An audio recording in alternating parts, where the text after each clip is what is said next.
சகோதர சகோதரிகளை நம் அனைவர் மீதும் ஏக இறைவனுடைய அமைதியும் கருணையும் உண்டாகட்டுமாக என்கிற உயரிய பிரார்த்தனைகளோடு பாலஸ்தீனத்தில் 2 ஆண்டு காலம் இஸ்ரேலிய ஆக்கிரமிப்பு படைகள் தொடர் தாக்குதல்களை நடத்தி வந்த நிலையில அதன் பின் கொண்டு வரப்பட்ட ஒரு சமாதான உடன்படிக்கையையும் தற்போது ஏற்றுக்கொள்ள முடியாது என்று இஸ்ரேல் அறிவித்திருக்கக்கூடிய சூழலை நம்ம பார்க்கிற அதே நேரம் எதிர்வரக்கூடிய நாட்கள் மத்திய கிழக்கில் என்ன நடக்கப் போகிறது என்கிற பலத்த கேள்விகளை உண்டாக்கி கொண்டிருக்கிறது. இப்படியான ஒரு சூழல்ல ஈரான் ஒரு பாரிய யுத்தம் மீண்டும் ஆரம்பிக்கலாம் என்கிற ஒரு எதிர்பார்ப்பை வைத்துக் கொண்டிருக்கிறது என்கிற செய்திகளும் இன்றைக்கு வெளியாகி இருக்கிறது. இன்றைக்கு வெளியாகி இருக்கக்கூடிய செய்திகளுடைய முழு தொகுப்பை தான் நாம் பார்க்க இருக்கிறோம். அந்த அடிப்படையில் இன்றைய நாள் காசா தொடர்பாக, காசாவினுடைய வெஸ்ட் பேங்க், பாலஸ்தீனத்தினுடைய மேற்கு கரைகள் தொடர்பாக வெளியாகி இருக்கக்கூடிய ஒரு முக்கியமான செய்திகள்ல 2024ஆம் ஆண்டு முதல் இதுவரைக்கும் மேற்கு கரை பகுதிகளில் இஸ்ரேலிய ஆக்கிரமிப்பு படைகள் 170க்கு மேற்பட்ட அப்பாவி பிஞ்சு குழந்தைகளை கொன்றிருக்கிறது என்கிற அதிர்ச்சிகரமான செய்திகள் வெளியாகி இருக்கிறது. யுனிசெஃப் வெளியிட்டிருக்கக்கூடிய தரவுகளின் பிரகாரம் ஒரு வாரத்துக்கு, ஒரு வீக்குக்கு ஒரு குழந்தை மேற்கு கரையிலே கொல்லப்படுகிறது. இஸ்ரேலிய ஆக்கிரமிப்பு படைகள் இந்த அநியாயத்தை தொடர்ந்து செய்கிறார்கள் என்கிற கவலைக்குரிய செய்திகளை நம்ம பார்க்க முடிகிறது. இப்படியான சூழலில் தான் இன்றைக்கு வெளியாகி இருக்கக்கூடிய இன்னும் ஒரு முக்கியமான செய்தி என்னன்னு கேட்டா, உலக அளவுல கச்சா எண்ணெயினுடைய விநியோகம் ஒரு நாளைக்கு 4.3 மில்லியன் பீப்பாய்கள் குறையும் என கச்சா எண்ணெய் உற்பத்தி ஆணையகம் வெளியிட்டிருக்கக்கூடிய செய்திகளில் தெரிவிக்கப்பட்டிருக்கிறது. ஒரு நாளைக்கு கிட்டத்தட்ட 43,000 பேரல்கள் உற்பத்தி குறைந்து கொண்டு வருகிறது. காரணம் என்னன்னு கேட்டா, உற்பத்தியை பண்ணினாலும் அதை விற்பனை பண்ண முடியாது. ஹொர்முஸ் மூடப்பட்டிருக்கிறது. அடுத்த பக்கமாக ரெட் சீல பெரிய பிரச்சனை இருக்கிறது. இந்த 2 நிகழ்வுகளும் இருக்கக்கூடிய காரணத்தினால அடுத்ததாக முன்னேறுவதற்கு, அடுத்த கட்டம் போவதற்குரிய வழிவகைகள் இல்லை என்பதால் ஒரு நாளைக்கு 43 லட்சம் பேரல்கள் உற்பத்தி குறைந்திருக்கிறது என்கிற செய்திகள் இன்றைக்கு வெளியாகி இருப்பதை நம்ம பார்க்க முடியும். உடனடியாக ஹொர்முஸ் ஜலசந்தி திறக்கப்பட வேண்டும் என்று சொல்லியும், அதே போன்று செங்கடல்ல பாபல் மந்தேப் மொத்தமாக திறக்கப்பட வேண்டும். இது 2ம் நடந்தால்தான் இந்த காரியங்களை முன்னெடுக்கலாம் என்று தற்போதைய நிலவரம் தொடர்பாக வெளியாகிற செய்திகளுக்கு மத்தியில ஜப்பானுடைய பிரதமர் இன்றைய நாள் ஈரானுக்கு ஒரு முக்கியமான கோரிக்கையை முன்வைத்திருக்கிறார். அது என்ன கோரிக்கைன்னா, தயவு செய்து ஹொர்முஸை ஓபன் பண்ணுங்க, அதே மாதிரி பாபல் மந்த பகுதிகளை ஓபன் பண்ணி விடுங்க. இந்த 2 பகுதியும் ஓபன் பண்ணாத பட்சத்தில் உங்களுக்கும் அமெரிக்காவுக்கும் இருக்கக்கூடிய சண்டையில எங்க நாடுகள் எல்லாமே மிகப்பெரிய சங்கடத்திற்கும் இக்கட்டுக்கும் தள்ளப்படுகிறார்கள் என்கிற வினயமான கோரிக்கை ஒன்றையும் ஜப்பானுடைய பிரதமர் இன்றைக்கு ஈரானை நோக்கி முன்வைத்திருக்கக்கூடிய செய்திகளுக்கு மத்தியில் அமெரிக்க அதிபர் டொனால்ட் ட்ரம்ப் இன்றைக்கும் வாய்க்கு வந்ததை வளமையில பேசுற மாதிரி இன்றைக்கும் பேசி இருக்கக்கூடிய செய்திகள் வெளியாகி இருக்கு. அது என்னன்னா, டெய்லி எதையாவது ஒண்ணு சொல்லிக்கிட்டு இருப்பாரு. வயசும் அப்படி, அவருடைய ஸ்டைலும் அப்படி, ட்ரம்ப்னா அப்படித்தான் புரிஞ்சுக்கிறீங்களேன். அந்த மாதிரி இன்னைக்கு என்ன சொல்றாருன்னா, ஏற்கனவே நாங்க ஹொர்முஸ்ல 20 விமானம் தாங்கி கப்பல்களோடு பாரிய ஒரு கடற்படையை நிறுத்தி வைத்திருக்கிறோம். எனவே ஹொர்முஸ் முழுவதுமாக எங்க கண்ட்ரோல்ல இருக்கிறது அப்படின்னு சொல்லியிருக்கக்கூடிய செய்திகளை பார்க்கணும். முதல் விஷயம் நீங்க புரிஞ்சுக்கிறணும், ஹொர்முஸ் அவர்களுடைய கண்ட்ரோல்ல, அமெரிக்காவினுடைய கண்ட்ரோல்ல இருக்குதுன்னா ஒரு பாதிக்காவது ஹொர்முஸினுடைய நீர் பரப்புக்குள்ள அமெரிக்கன் போர்சஸ் வந்திருக்கணுமா இல்லையா? எது ஹொர்முஸ் இருக்குதோ அந்த நீர்ப்பரப்புக்குள்ள அமெரிக்காவினுடைய போர்சஸ் யுத்தம் ஆரம்பிச்சதுல இருந்து இதுவரைக்கும் உள்ள நுழையல. வாசல்ட்ட பிளாக் பண்ணிக்கிட்டு நிக்கிறாங்க. பிளாக் பண்ணிக்கிட்டு நிக்கிறதுனால ஹொர்முஸ் முழுவதும் எங்க கட்டுப்பாடுன்னு சொல்ல முடியுமா? சொல்ல முடியாது. ஆனா ஈரான் என்ன சொல்லுதுன்னு கேட்டா, ஹொர்முஸ் எங்க கட்டுப்பாடுல இருக்குதுன்னு சொல்றாங்க. அது எதை வச்சு சொல்றாங்கன்னா, எந்த கப்பல் உள்ள வரணும்னாலும் வெளியே போகணும்னாலும் எங்க கிட்ட கேட்டு நாங்க அனுமதிச்சா போக முடியும், இல்லைன்னா அட்டாக் பண்ணுவோம்ங்கிறாங்க. மீறி போறவங்க மேல அட்டாக்கும் பண்றாங்க.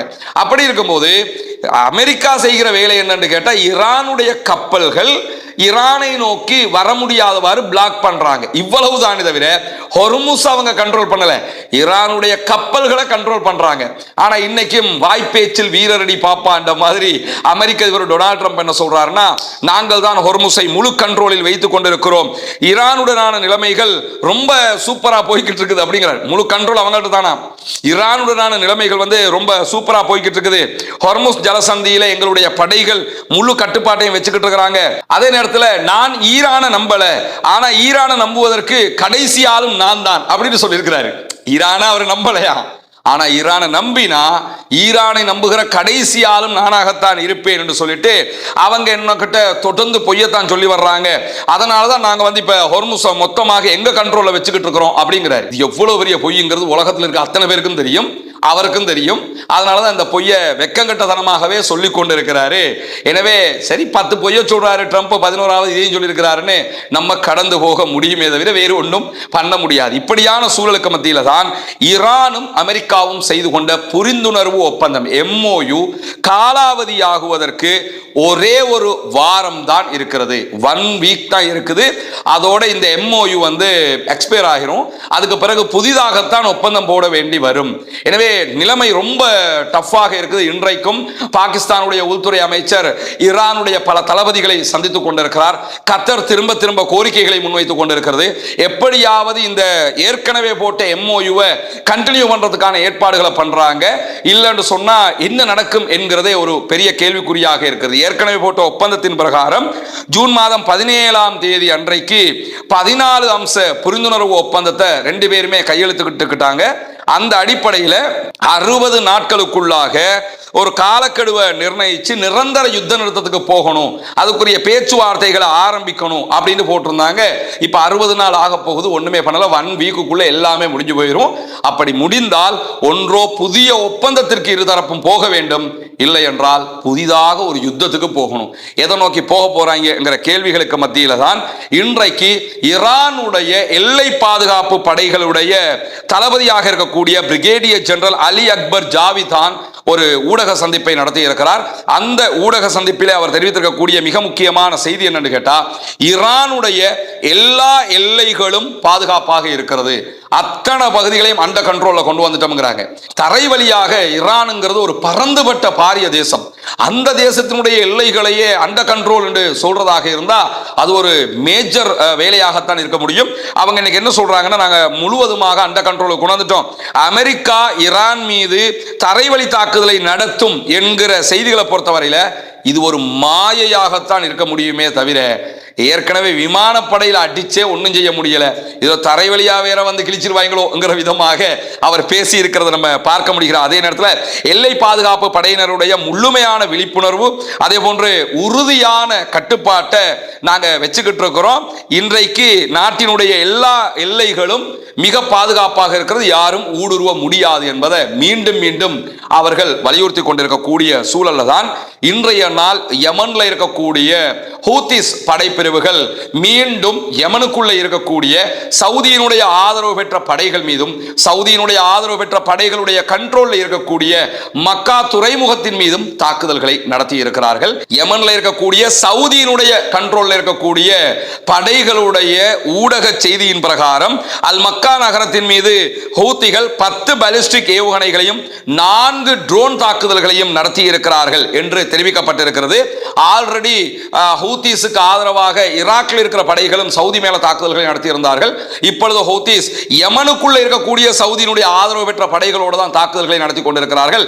இது சவுதியினுடைய ஆதரவு பெற்றவர்களை பலவீனப்படுத்துவதற்கான ஒரு முயற்சியாக நம்ம பார்க்க முடியும். என்னன்னா, இதுல நடக்கக்கூடிய இந்த ஜியோ பாலிடிக்ஸ் பிரச்சனையோட நீங்க கவனிச்சுக்கணும். ஒரு புறம் யமன்ல இருக்கக்கூடிய ஹவுத்தீஸ் சவுதி மேல அட்டாக் பண்ணினாங்க. இப்ப சவுதி மேல அட்டாக்க குறைச்சிட்டு சவுதியினுடைய ஆதரவு பெற்ற யமன்ல இருக்கக்கூடிய படைகள் மேல அட்டாக் பண்றாங்க.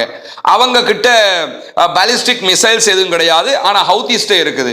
அங்க இருக்கக்கூடிய படைகள்கிட்ட தரை வழியாக தாக்குதல் நடத்துகிற அளவுக்கு உண்டான அந்த ஐட்டங்கள் தான் சவுதி அரேபியா கொடுத்து வச்சிருக்கிற மாதிரி தெரியுது. ஏன்னா பெரிய தாக்குதல்கள் எதையும் அவங்க நடத்தல, சவுதி நடத்தினா உண்டு.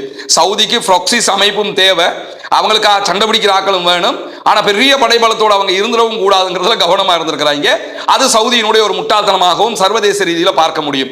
ஏன்னா பலத்தோடு இருந்தா தானே தங்களுக்கு ஆதரவாக அவங்க இருப்பாங்க என்கிற ஒரு பக்கம் இருக்கிறது. அதனாலதான் இப்ப அடியை வாங்கிட்டு இருக்கிறாங்கிறத பார்க்க முடியும். அதே மாதிரி நீங்க பாத்தீங்கன்னா மறுபுறமாக ஈராக்குக்குள்ள இருக்கக்கூடிய குர்துகள் மேல ஈரான் மீண்டும் மீண்டும் தாக்குதல்களை நடத்தி அவர்களை பலவீனப்படுத்தி கொண்டே இருக்கிறது. இந்த ரெண்டுமே எதுக்காக செய்யப்படுதுன்னு கேட்டா, பாரிய ஒரு யுத்தம் மீண்டும் ஆரம்பிக்கப்பட்டால், ஈரானுக்கு எதிராக அமெரிக்கா இஸ்ரேல் ஒருங்கிணைந்து நடத்த ஆரம்பித்தால், சில நேரங்களில் இந்த ப்ராக்சிஸ் அமைப்புகள் ஈராக்குக்குள்ளே இருக்கக்கூடிய குர்துகள் அமெரிக்காவுடைய பேச்சை கேட்டு துருக்கியினுடைய பேச்சை புறக்கணித்து ஈரானோடு ஒரு சண்டைக்கு வர வாய்ப்பு இருக்கிறது. அல்லது யமன்ல இருக்கக்கூடியவர்கள் பக்கத்தில் இருக்கக்கூடிய ஹவுதீஸோடையோ அல்லது ஈரானோடையோ சண்டை பிடிப்பதற்கான வாய்ப்புகள் இருக்கிறது சவுதிக்கு ஆதரவாக. இந்த ரெண்டுமே நடக்காம இருக்கணும்னா இப்பவே சண்டை ஒன்றை பிடிச்சி ரெண்டு பேரையுமே பலவீனப்படுத்தி விட்டுறணும். அந்த வேலையைத்தான் ஈரான் செய்கிறது என்பதை வெளிப்படையாகவே நம்ம பார்க்க முடிகிற ஒரு சூழல் தான் இந்த நிலையில் நடந்து கொண்டிருக்கும் போதுதான் ஈரானுடைய தாக்குதல்கள் இன்றைக்கும் ஈராக்கினுடைய எர்பில் மாகாணத்தில் நடத்தப்பட்டிருக்கிறது. 4 ட்ரோன்கள் இன்றைக்கு தாக்குதல்களை நடத்தி இருக்கிறது. அதிகாலையிலேயே இந்த ட்ரோன் தாக்குதல்கள் நடத்தப்பட்டிருக்கிறது என்று சொல்லி இன்றைக்கு தகவல்கள் தெரிவிக்கின்றன. எர்பில் இருக்கக்கூடிய குர்துகளுடைய படைகள் மேலதான் தாக்குதல்கள் தொடர்ந்து நடத்தப்படுகிறது. இது அவர்களை பலவீனப்படுத்துவதற்கும் ஈராக்குக்குள்ளே இருக்கக்கூடிய ஷியா சிந்தனை கொண்ட ஆயுத பிரிவுகளை பலப்படுத்துவதற்குமான ஒரு செயல்பாடு. என எதிர்கால யுத்தத்தை கவனத்தில் கொண்டு அவங்க அந்த வேலைகளை பண்றாங்கிறத நம்ம புரிய முடிகிற அதே நேரத்தில் திடீரென ஈரானுடைய குதுஸ் படைப்பிரிவுங்கிறது IRGC-ல இருக்கக்கூடிய மிக முக்கியமான ஒரு படைப்பிரிவு. பிளஸ் இவங்க தான் இந்த வெளிநாடுகளில் உளவு வேலைகளையும் பார்க்குறவங்க. எப்படின்னா மொசாது உள்நாட்டுக்குள்ள இஸ்ரேல் ஷின்பத் ஒரு CID பிரிவு வச்சிருக்காங்க, உளவு பிரிவை. வெளிநாடுகளை உளவு பார்க்கறதுக்காக மொசாதை வச்சிருக்கிறாங்க. அதே மாதிரி அமெரிக்கா வச்சிருக்கிறாங்க, ரஷ்யா வச்சிருக்கிறாங்க, மேற்கு நாடுகள் எல்லாம் வச்சிருக்கிறாங்க. அரபு நாடுகள் அல்லது இந்த வளைகுடா நாடுகளுக்குள்ள நீங்க லிஸ்டுக்குள்ள எடுத்துக்கிட்டீங்கன்னா அது யார் வச்சிருக்கிறான்னு கேட்டா ஈரான் மட்டும் தான் வச்சிருக்கிறாங்க. சர்வதேச அளவுல உளவு பார்க்கிற வேலையை அதெல்லாம் பண்ணக்கூடிய இந்த குதுஸ் படைப்பிரிவு தான்.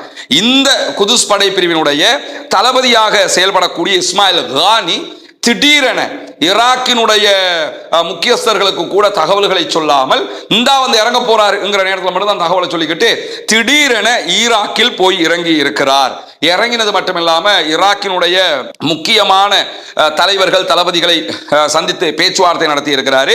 ஏன்னு கேட்டா ஈராக்ல இருக்கக்கூடிய ஈரானுடைய ஆதரவு பெற்ற ஆயுத குழுக்கள் ஆயுதங்களை கைவிட்டுவிட்டு அரசாங்கத்தோட மொத்தமா சேரணும் என்கிற கோரிக்கைகளை தொடர்ந்து அமெரிக்கா முன்வைக்குது. ஆல்ரெடி ஈரானுடைய ஆதரவு பெற்றவர்கள் ஏற்கனவே நம்ம பல வீடியோக்களை சொல்லியிருக்கோம். PMF இருக்கிறாங்க, அங்க மக்கள் திரள் படைப்பிரிவு என்று சொல்லி அதுல 4 ஷியா ஆயுத குழுக்கள் இருக்கிறார்கள். இந்த 4 பேருமே ஈராக்கினுடைய துணை ராணுவமாகத்தான் செயல்படுகிறார்கள். ஈராக்கில் ஒரு பிரச்சனை வந்தா துணை ராணுவமா இருப்பாங்க, ஈரானுக்கு ஒரு பிரச்சனை வந்தா ஈரானுடைய ஆட்களா இருப்பாங்க. இப்ப அமெரிக்கா என்ன பண்றான்னு கேட்டா இந்த ஆயுத குழுக்கள் எல்லாம் ஆயுதத்தை கைவிட்டணும், மொத்தமா ராணுவத்தில் எல்லாத்தையும் கொடுத்துட்டு ஒதுங்கிடணுங்கிற விதமாக சொல்றாங்க. இது பத்தி சொல்லிட்டு பேச்சுவார்த்தைக்கு போனா பிரச்சனை ஆகுங்கிறதுக்காகத்தான் சொல்லாமலேயே ராணுவ தளபதி ஈராக்ல போய் இறங்குறாரு. இறங்கி பேச்சுவார்த்தைகளை நடத்துகிறாரு. அரசியல் தலைவர்கள், பாதுகாப்பு குழுக்களுடைய தலைவர்கள், இந்த ஈரானுடைய ஆதரவு பெற்ற PMF-னுடைய 4 படைப்பிரிவுகள் இருக்கிறாங்க, கதாயிப் ஹிஸ்புல்லா இருக்கிறாங்க, இந்த மாதிரி அமைப்புகள் இருக்காங்க. எல்லோருடையும் அவர் ரகசிய பேச்சுவார்த்தைகளை நடத்தி இருக்கிறாரு. திரைமறைவு சந்திப்புகளை நடத்தி இருக்கிறாரு. சந்திச்சிட்டு ஈராக்கினுடைய அரசுக்கு ஈரான் சொல்லி இருக்கக்கூடிய தகவல் என்னன்னு கேட்டா இந்த நேரத்துல ஒருபோதும் எங்க ஆட்கள் ஆயுதத்தை தரமாட்டாங்க, அவங்க கிட்ட ஆயுதம் இருக்கும், அதுக்கான பயிற்சிகள் எடுப்பாங்க, அதுக்கான தயாரிப்புகள் இருப்பாங்க என்று சொல்லி தெளிவாக சொல்லிட்டாங்க. காரணம் என்னன்னு கேட்டா ஒரு புதிய சுற்று தாக்குதல், மீண்டும் ஒரு பெரிய யுத்தம் ஈரானுக்கு எதிராக நடக்க இருக்கிறது என்று ஈரான் எக்ஸ்பெக்ட் பண்றாங்க. ஏன்னா அமெரிக்கா எந்த அளவு தூரம் பொறுத்துக்கிட்டு போவாங்கிற கேள்விக்கு புதிய கப்பல்கள் எல்லாம் மத்தியகளுக்கு அமெரிக்கா அனுப்பிக்கிட்டு இருக்குது. எனவே மீண்டும் ஒரு யுத்தம் ஈரானோடு நடக்க வாய்ப்பு இருக்கிறது. அப்படி நடந்தால் ஈரானை பாதுகாப்பதற்கு இந்த ஆயுத குழுக்கள் எல்லாம் தேவைப்படுற காரணத்தினால அதெல்லாம் முடியாது, அவங்க எல்லாம் தெளிவாக இருப்பாங்க என்று சொல்லி மிக தெளிவான பதிலையும் இன்றைக்கு ஈரானுடைய குதுஸ் படைப்பிரிவு IRGC-னுடைய மிக முக்கியமான படைப்பிரிவு அதனுடைய தலைவராக இருக்கக்கூடிய இஸ்மாயில் கானி ஊடகங்களுக்கு சொல்லாமல் ஈராக்குக்குள்ள போய் இறங்கி அங்க இருக்கக்கூடிய தலைவர்களை சந்திச்சு ஈராக் அரசாங்கத்துக்கும் இதை தெளிவாக சொல்லிவிட்டு வந்திருக்கிறார். ஈராக்குக்குள்ள என்னதான் அரசாங்கம் இருந்தாலும் அதனுடைய மெயின் கண்ட்ரோல் யார்கிட்ட இருக்குதுன்னு கேட்டால் அமெரிக்காட்ட கிடையாது. ஆட்சியை வேணும்னு அவங்க கண்ட்ரோல் பண்ணலாம், அந்த ஆயுத ரீதியிலான கண்ட்ரோலை ஈரான் தான் வச்சுக்கிட்டு இருக்கிறாங்க, அவங்களுடைய படைகள் தான் வச்சு கொண்டிருக்கிறது. அதற்கான ஆதாரமாகத்தான் இதை நம்ம பார்க்க முடிகிற அதே நேரத்தில் இன்றைக்கு வெளியாகி இருக்கக்கூடிய இன்னும் ஒரு முக்கியமான செய்தி என்னன்னு கேட்டா இந்த ஈரான் அமெரிக்க வார நீங்க எடுத்துக்கிட்டீங்கன்னு சொன்னா இதுல ஈரான்ல ட்ரம்பினுடைய போர் வியூகம்ங்கிறது ஒரு பெரிய சவாலை எதிர்கொண்டு வருகிறது. இப்ப பிரச்சனை ட்ரம்புக்கு அமெரிக்காவில் தேர்தலை ஜெயிக்கணும், நெத்தனியாவுக்கு இஸ்ரேல்ல தேர்தலை ஜெயிக்கணும். இந்த ரெண்டு பேரும் ஜெயிக்கிறதாக இருந்தா ஈரான்ல யுத்தம் நடந்தா தான் நெத்தனியாகு ஜெயிக்க முடியும். ஈரான்ல யுத்தம் நின்னா தான் ட்ரம்ப் ஜெயிக்க முடியும். எனவேதான் யுத்தத்தை நிறுத்துறதுக்கு ட்ரம்ப் ட்ரை பண்றாரு, யுத்தத்தை நடத்தணும் என்று சொல்லி நெத்தனியாகு ட்ரை பண்ணி கொண்டிருக்கிறாரு. இந்த ரெண்டு பேரும் தேர்தலை ஜெயிக்கிறதுக்காகத்தான் இந்த கூத்தெல்லாம் நடக்கிறது. எனவே வியூகம் பாரிய அளவுல தோல்வி அடைந்து கொண்டிருக்கிறது என்கிற செய்திகளை நம்ம பார்க்க முடியும். ஏன்னா அமெரிக்காவுடைய ராணுவ படைபலம் எவ்வளவு பெரிய ராணுவம், எவ்வளவு பெரிய படைபலம், இவ்வளவு இருந்தும் ஈரான் மீதான யுத்தத்தில் அமெரிக்கா இதுவரை விரும்பிய முடிவுகளை அடைய முடியவில்லை. அவர்கள் தோல்வி அடைந்து கொண்டிருக்கிறார்கள். எனவே இந்த யுத்தத்தை பொறுத்தவரையில யாரு முதல்ல பின்வாங்குறாங்க என்பதுதான் இந்த இடத்துல இருக்கக்கூடிய டேர்னிங் பாயிண்டாகவே இருக்கிறது. யாரு ஜெயிக்கிறாங்கிறத தாண்டி அமெரிக்கா பின்வாங்க போகிறதா, ஈரான் பின்வாங்க போகிறதா, இதுதான் அடிப்படை தத்துவமாக அங்கே இருக்கிறது. அந்த அடிப்படையில் தான் இவ்வளவு காரியங்களும் தொடராக நடைபெற்று வருகிறது என்பதை நம்ம பார்க்க முடியும். இன்றைக்கு வெளியாக இருக்கக்கூடிய மிக முக்கியமான செய்திகளுடைய தொகுப்பை சுருக்கமாக உங்களுக்கு மத்தியிலே முன்வை